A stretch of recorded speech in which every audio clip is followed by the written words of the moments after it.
Assalamualaikum warahmatullahi wabarakatuh. Welcome to the English time. This time we are going to talk about simple present tense. Let's start. Simple present is one of the first verb tense typically English students learn.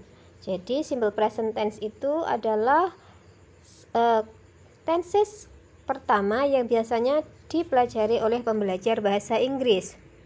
It is often used to describe what we do frequently. Sering digunakan untuk mendeskripsikan apa yang biasa kita lakukan secara berulang-ulang atau sering. Adverbs of frequency like always, sometimes, usually, etc. are often used to indicate a habit expressed in simple present sentences. Kata keterangan frekuensi seperti always, selalu, sometimes, kadang-kadang, usually, biasanya, dan lain-lain sering digunakan untuk mengindikasikan kegiatan-kegiatan atau kebiasaan yang diungkapkan menggunakan kalimat-kalimat simple present. Now, let's take a look at the structure. For the first is affirmative. Affirmative, kalimat positif. Susunannya adalah subject plus verb plus object. Jadi ada subjek, lalu kata kerja, dan ditambah dengan objek. Let's see the example. Contoh, I watch. You watch. We watch. They watch. Kalian lihat tidak ada perbedaan.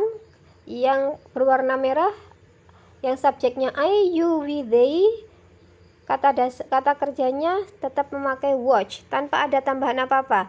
Let's check the next sentence. He watches. Di sini ada perubahan, yang tadinya watch menjadi watches karena subjeknya he. Lalu ada she watches, sama dengan he tadi, subjeknya orang ketiga tunggal, dan it watches. Jadi yang berbeda adalah ketika subjeknya orang ketiga tunggal. Let's go to the second rule. Number 2, negatif. Kalimat negatif susunannya adalah subject plus do or does plus not plus verb plus object. Jadi ada subjek, lalu ada do atau does, kemudian ditambah not, ditambah kata kerja, dan objek. Contoh, I do not speak Chinese. I do. Second, you do. You do not speak Chinese. 3, we do. Still we do, masih sama, we do not speak Chinese. 4, they do not speak Chinese, masih sama, tidak ada perubahan pada kata-kata yang subjeknya I, you, we, they. Sekarang kita lihat, he does not, mulai berubah ketika subjeknya he, sama seperti yang tadi, orang ketiga tunggal berubahnya.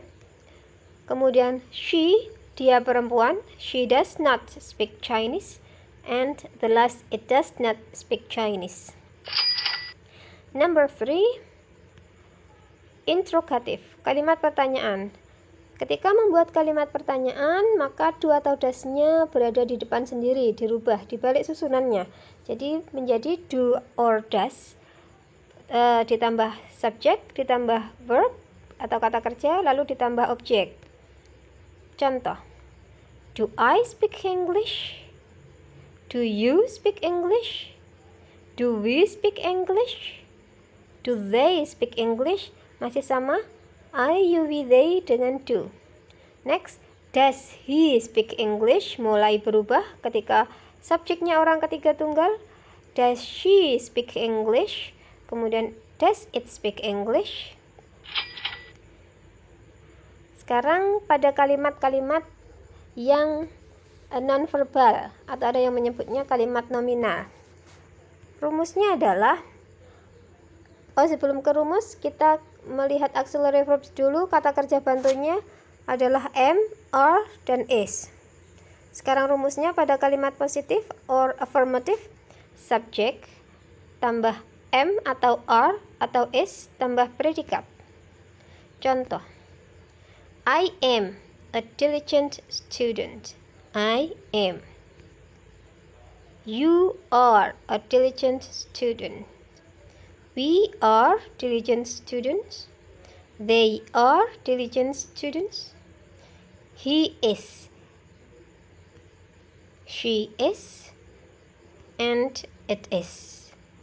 Kalian lihat am hanya dengan I, are gandengannya you, we, dan they, is dengan orang ketiga tunggal.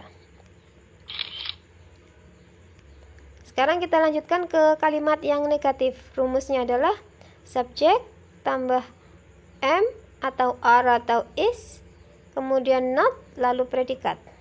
Contoh, I'm not a singer. Sama seperti yang tadi, cuma ditambah not. You are not a singer. We are not singers. They are not singers. He is not a singer. She is not a singer.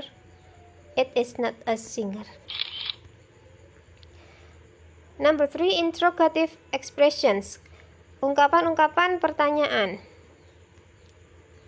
Rumusnya adalah auxiliary atau to be-nya diletakkan di depan sendiri sebelum subjek, kemudian subjek, lalu predikat.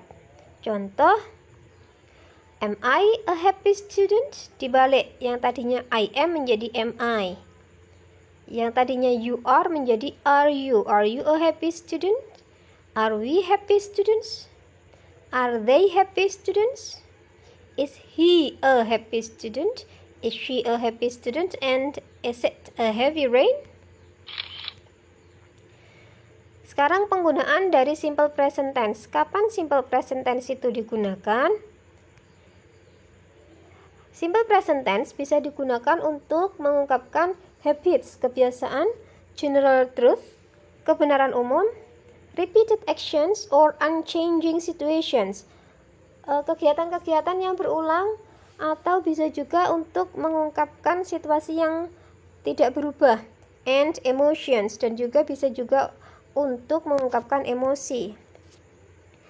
Example, on Sundays, I usually eat fried rice for breakfast. Setiap hari Minggu saya biasanya makan nasi goreng untuk sarapan.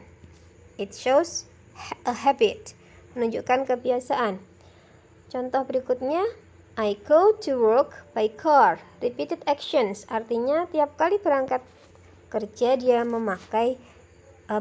mengendarai mobil. Next.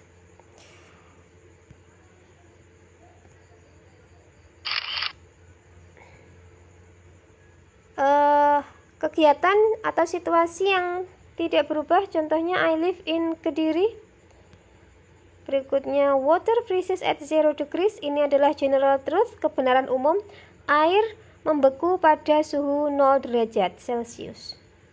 Kemudian mengungkapkan feeling atau emosi, I feel happy. Selanjutnya, to give instructions or directions, untuk memberikan instruksi atau arahan. Example, you walk for 200 meters, then you turn left. Kamu jalan 200 meter lalu belok kiri. Berikutnya, to express fixed arrangements, untuk menunjukkan atau mengungkapkan sebuah acara yang sudah fix jadwalnya. Example, your exam starts at 9. Ujian kamu akan dimulai pada pukul 9, jadi sudah jelas schedule-nya. Berikutnya, to express future time after some conjunctions, untuk mengungkapkan masa yang akan datang setelah beberapa conjunction seperti after, when, before, as soon as, or until. Example, contohnya, he'll give it to you when you come next Saturday. Dia akan memberikannya padamu ketika kamu datang Sabtu depan.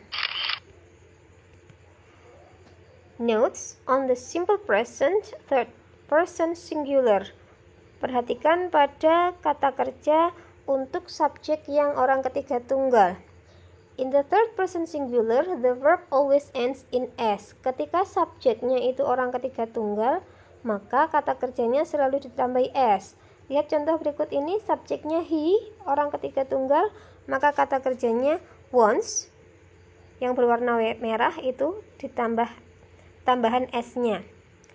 Berikutnya, she needs. He gives. She thinks. Oke.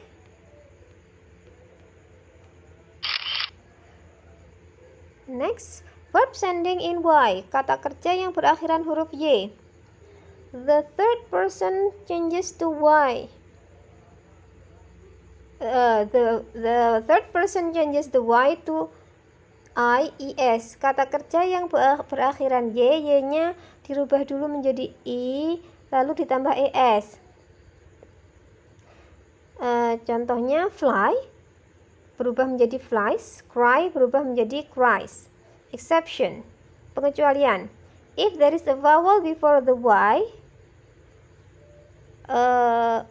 maka tidak dirubah dulu menjadi I, jadi langsung ditambah S. Contohnya, play menjadi place, pray menjadi praise. Add ES to verbs ending in double S, X, SH, CH. Tambahkan ES untuk kata-kata kerja yang berakhiran dengan suara-suara seperti desisan ular ini yang ada S-nya, yaitu double S, X, SH, lalu CH. Contoh, he passes, he fixes, it pushes, he catches. Alright, that's all our English lesson today. Hopefully it can improve your English mastery.